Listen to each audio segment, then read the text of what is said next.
He had no idea he was looking at his own executioner. "You're just a footnote. Sienna, a charity case. I need a partner. Not a liability." His voice was ice, his eyes dismissing her like something left on a curb. 7 years later, the heavy doors of Courtroom 12 swung open, and Damon Whitmore, now facing a brutal and very public divorce, looked up at the bench.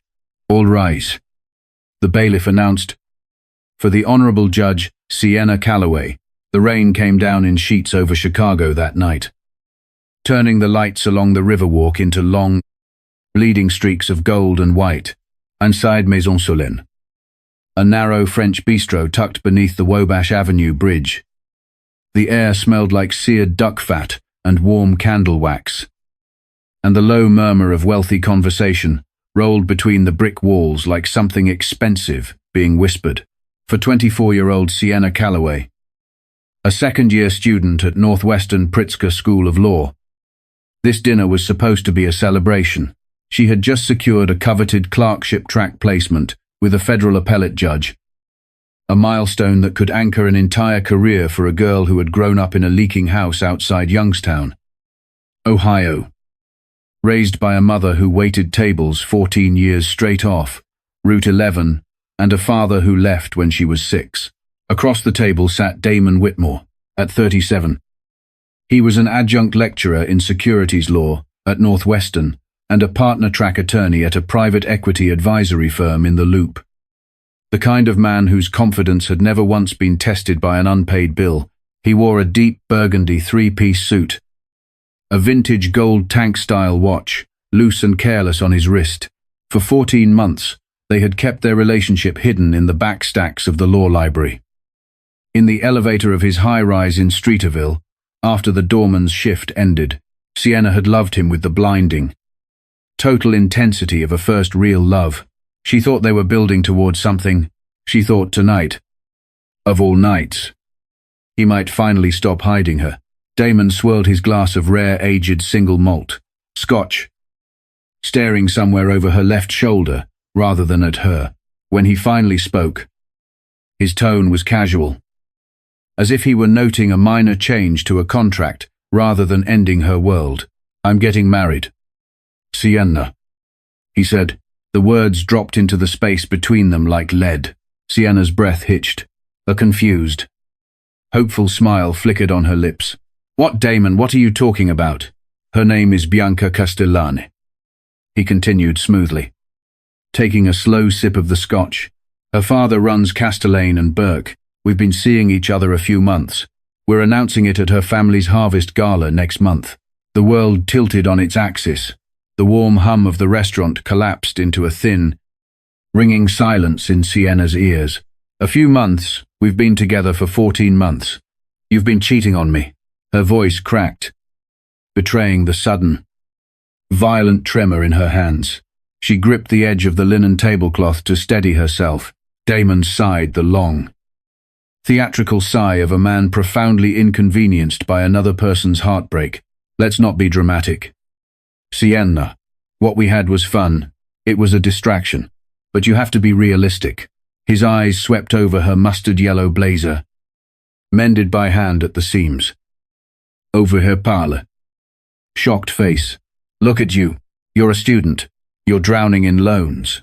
You don't know anyone in this city who actually matters. I love you," she whispered, the tears finally breaking free, hot and humiliating against her cheeks.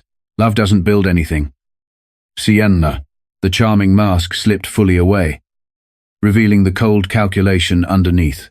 "You're a student, a footnote in my life. I need a partner, not a charity case.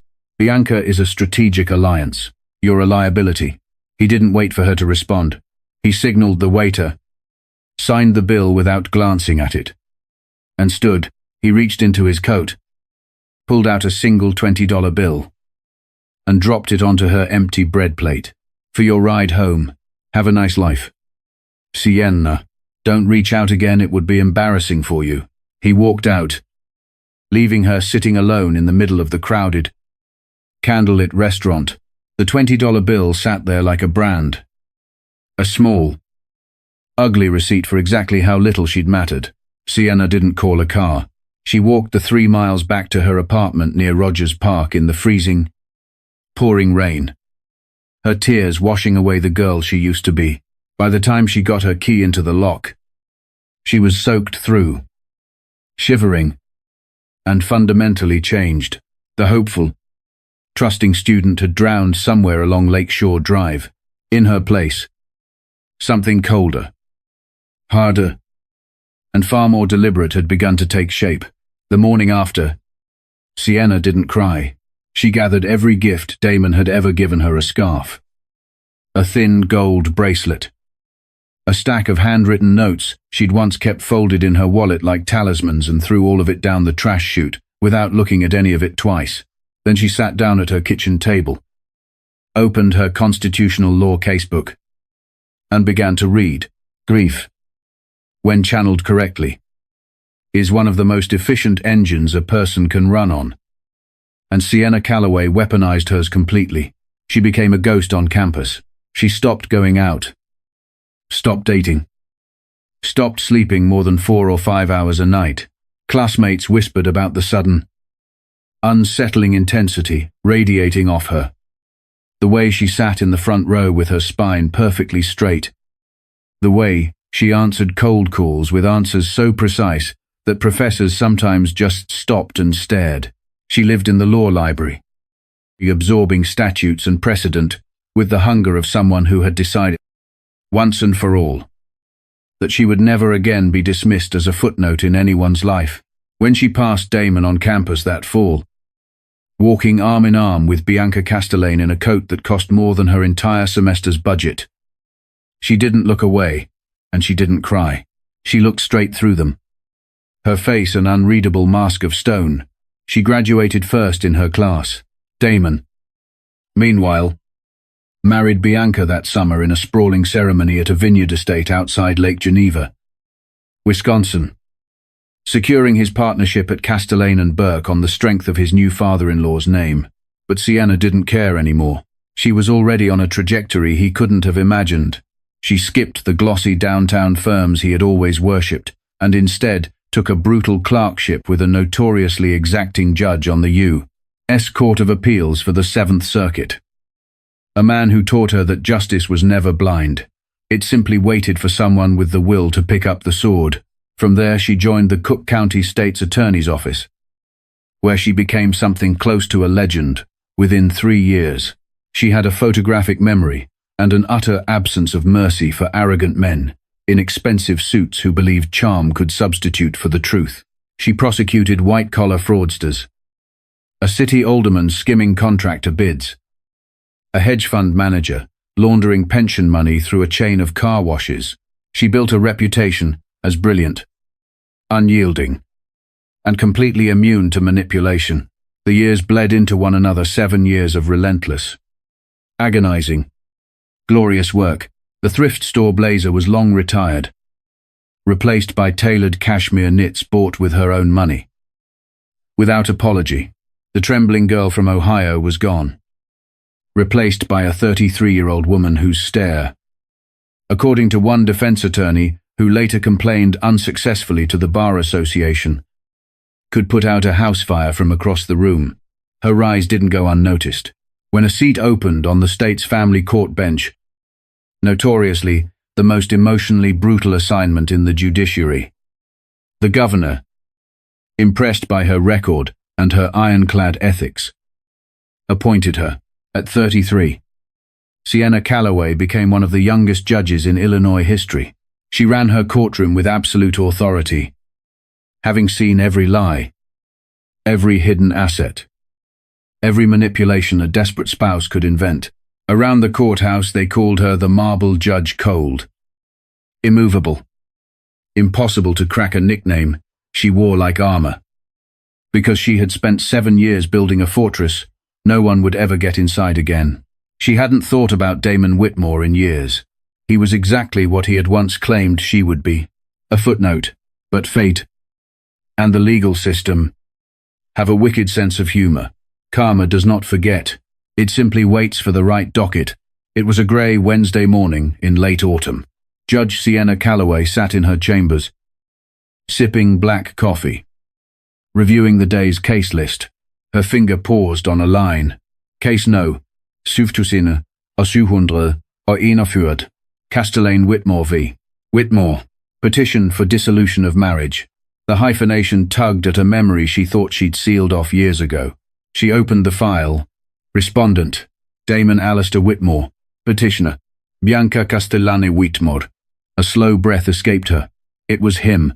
The file was enormous. Emergency motions. Asset freeze requests. A forensic accounting subpoena. According to the preliminary filings, Damon had allegedly been caught in a string of affairs and was now accused of siphoning more than $6 million out of his wife's family trust into a web of offshore holdings over the past 3 years. Something moved through Sienna's chest, not pain, not even anger, but a sharp, electric clarity. She was the presiding judge over the financial ruin of the man who had once told her she didn't have the pedigree to matter. She stood, walked to the mirror, and pulled on her black judicial robe, zipping it slowly. The robe was a symbol of her authority, her neutrality, her absolute domain. She picked up her gavel and walked out the door. Courtroom 12 buzzed with quiet tension. Damon Whitmore sat at the respondent's table, and 7 years had not been kind to him. His hair had thinned at the temples. His posture had collapsed into something smaller than the man who once swept through Northwestern's hallways like he owned the building. And his burgundy suit hung slightly loose, as if even his clothes had begun abandoning him. Beside him sat a nervous young associate named Patrick Doyle, visibly out of his depth. At the petitioner's table sat Bianca Castellane, composed and quietly furious. Next to her sat the man commanding the room's attention, Victor Lang, a legend in family law, silver-haired and merciless, known for financially dismantling wealthy husbands across 3 states. He had done his homework, and he was hunting. All rise, the bailiff announced. The family division of the circuit court is now in session. The Honorable Judge Sienna Calloway, presiding. Damon slowly lifted his head as the judge climbed the steps to the bench. For 1 full second, their eyes met. Sienna watched the color drain completely from his face. His jaw went slack. His eyes widened in raw horror, as if he were staring at a ghost he'd personally buried. He blinked, trying to clear a hallucination that wasn't one. The footnote. The charity case. The girl he'd left crying in the rain with a $20 bill for her humiliation was now sitting elevated above him, holding the legal power to dismantle everything he had left. Sienna's expression didn't shift by a single degree. Good morning. Counsel, call the first case. Case number 7741D. Castellane Whitmore versus Whitmore. The clerk announced. She opened the file. Before we proceed, Counsel, there's a matter that must be addressed for the record. The room went still. It is my duty to disclose a prior acquaintance with the respondent, Mr. Whitmore, approximately 7 years ago. Prior to my legal career, Mr. Whitmore and I were briefly acquainted at Northwestern University. I'm offering both parties the opportunity to request my recusal from this matter to avoid any appearance of bias. Patrick Doyle leaned in and hissed. We need to file for recusal right now. If you have history with this judge, she'll bury you. But Damon, even cornered, even staring down financial ruin, was still fundamentally the same arrogant man he had been 7 years earlier. His mind raced. Victor Lang had him dead to rights on the infidelity. Bianca's family was moving to freeze his accounts. He was facing total ruin. But Sienna had loved him once. She had wept for him. In the rain. In his twisted, ego-driven logic. He convinced himself that a woman who had once loved him could never truly want to destroy him. He thought he'd found a lifeline. No. Damon whispered fiercely. Don't ask for recusal. Are you out of your mind? Doyle whispered back. Do exactly what I say. Damon commanded, a desperate gleam in his eye. He looked up at Sienna with a pleading expression that said, Save me. Doyle stood, looking nauseous. Your Honor, The respondent waives any request for recusal. We're confident in the court's impartiality. Sienna's face didn't move. She turned to Victor Lang. Mr. Lang, does the petitioner object? Lang smiled the slow smile of a man who'd done his homework on the marble judge, a jurist who followed the law to its harshest logical conclusion. No objection.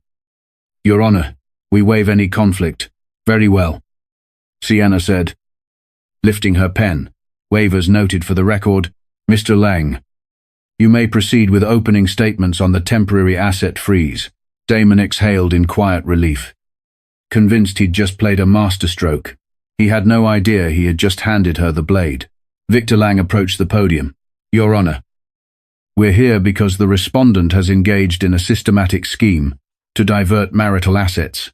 Over the past 3 years, Mr. Whitmore has funneled funds out of joint accounts and his wife's family trust into a network of offshore holdings. We have the forensics.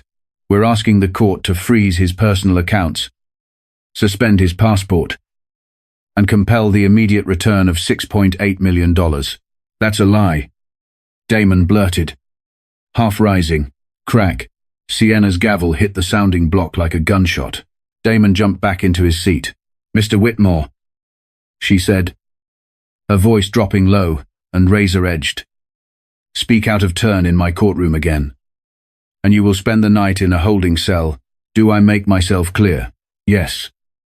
Your Honor, he mumbled, his face flushing dark red. Whatever fantasy he'd had about a sympathetic judge collapsing instantly. Proceed. Mr. Lang, the trial stretched across 3 exhausting days. On the first, Lang built the infidelity case hotel records, a doorman's statement, recovered text messages. On the second, he pivoted to the fraud, calling a forensic accountant named Rosalind who walked the court through 18 months of wire transfers with devastating clarity, tracing funds through 2 domestic shell entities into an offshore structure registered in the Isle of Man under the name Northwind Capital Partners. She produced an email in which Damon had instructed a financial advisor to keep this structure separate from anything Bianca's family can subpoena. Sienna watched it all with the cold, unblinking focus of a hawk, ruling on objections with lightning speed, giving Damon's outmatched attorney no quarter, striking down every flimsy defense with brutal precision. On the afternoon of the 3rd day, Victor Lang called Damon to the stand. Damon walked up, raised his right hand, and swore to tell the truth in a voice that tried and failed to summon the old authority he once used on his students. Mr. Whitmore, Lang began, I direct your attention to Petitioner's Exhibit 41, a wire transfer of $1.3 million to an entity called Northwind Capital Partners, registered in the Isle of Man. Do you hold any beneficial interest in that entity? Damon gripped the edge of the witness box. If he admitted it, he was finished. He decided, one last time, to gamble on his own arrogance. No, he said, his voice carefully level. I have no knowledge of that entity. My wife's family handles the investment structuring. I assumed it was one of her father's tax vehicles. Lang smiled, the smile of a man who'd just landed his fish. So, under oath, you're stating you are not the beneficial owner of the account at Clarendon Trust Bank.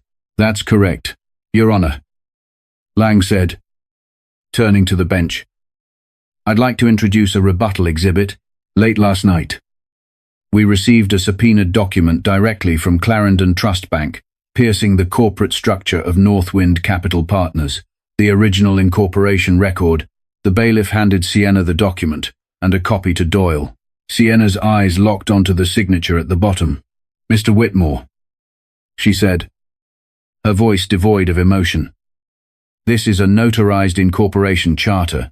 It lists the sole signatory and 100% beneficial owner as Damon Alistair Whitmore.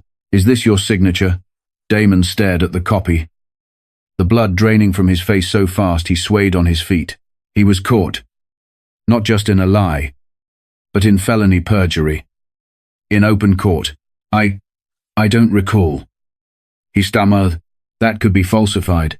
Sienna leaned forward, and the air seemed to drop several degrees. "Mr. Whitmore, you are an attorney. You understand the penalties for perjury in this state. I will ask you one more time. Is that your signature?" For a fleeting second, Damon didn't see the judge. He saw a 24-year-old girl standing in the rain outside a bistro, holding a $20 bill she never wanted. He understood, with crushing weight, the magnitude of what he'd done 7 years ago, and the magnitude of his mistake today. He had waived the recusal. He had handed the blade to the woman he had destroyed. "Yes," he whispered, his voice cracking. "It's my signature. No further questions." "Your Honor," Lang said, returning to his seat. "The witness is excused," Sienna said. Damon stumbled back to his table. A broken, defeated shell of a man. The courtroom was packed the next morning. Word having spread through the legal community about the high-profile divorce and the perjury collapse, Sienna entered, sat down, and opened her final ruling.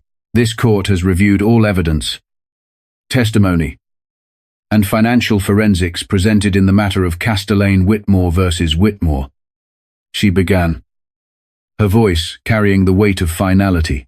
"The purpose of this court is to ensure equitable distribution of marital assets.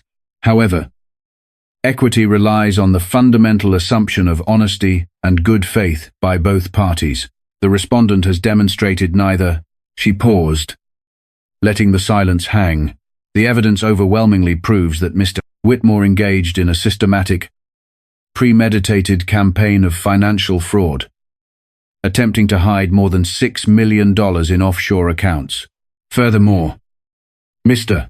Whitmore flagrantly lied under oath in this very courtroom. An act of perjury. This court finds deeply offensive to the judicial process." Damon stared at the floor, his breathing shallow. "Therefore," Sienna continued, her voice rising in power, "I am ordering the immediate dissolution of this marriage.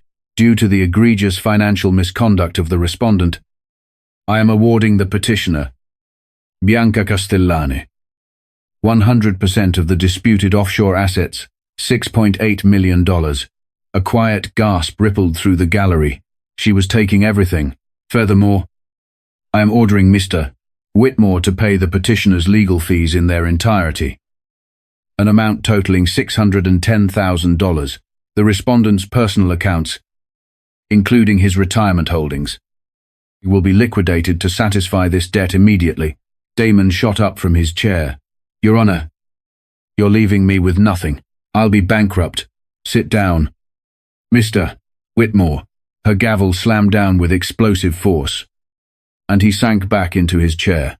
She leaned over the bench, staring directly into the eyes of the man who had once told her she was worthless. The legal facade remained, but the subtext was crystal clear, a message delivered from the ashes of her past directly into the ruins of his future. "This court is not concerned with your resulting financial status. Mr. Whitmore, you gambled with your integrity, and you lost. You are now entirely responsible for the consequences of your own arrogance. You have nothing left because you valued nothing. You are, legally and financially speaking." A footnote. Damon flinched as if physically struck. The exact word he had used to destroy her had just been weaponized to end his life as he knew it. "Finally," Sienna concluded, closing the file, "a transcript of Mr. Whitmore's sworn testimony regarding the offshore accounts will be forwarded by my clerk to the State Bar Association for review of ethical violations and to the Cook County State's Attorney's Office for a formal perjury investigation. We are adjourned." The gavel fell for the last time. Sienna stood, her robe billowing around her, and walked out without looking back. In her chambers, she hung the robe on its stand and looked at herself in the mirror. She was no longer the girl crying in the rain. She was the storm itself. Back in the courtroom, Damon Whitmore sat completely paralyzed at the respondent's table. His wife had walked out victorious. His lawyer had already gathered his files and left. He had no money, no wife, no reputation, and was facing disbarment and criminal charges. He was utterly alone. He looked up at the empty bench, the heavy silence pressing down on him. Finally understanding the true, devastating cost of the woman he had thrown away over a $20 bill and a single cruel sentence. Talk about the ultimate karma. Damon thought he could discard Sienna like she didn't matter, severely underestimating the sheer willpower of a broken heart. He walked into that courtroom expecting a lingering ember of old feelings. But instead he met a blazing inferno of justice. Judge Sienna Calloway didn't just break his ego, she legally and methodically dismantled his entire life. If this story of brutal revenge and absolute legal karma got your heart racing, make sure you hit that like button right now. Have you ever had someone underestimate you only for you to prove them entirely wrong? Let us know your ultimate comeback stories in the comments below. Don't forget to share this video with anyone who loves a good revenge story. And subscribe to the channel for more jaw-dropping real-life drama. Hit the bell icon so you never miss an upload. See you next time.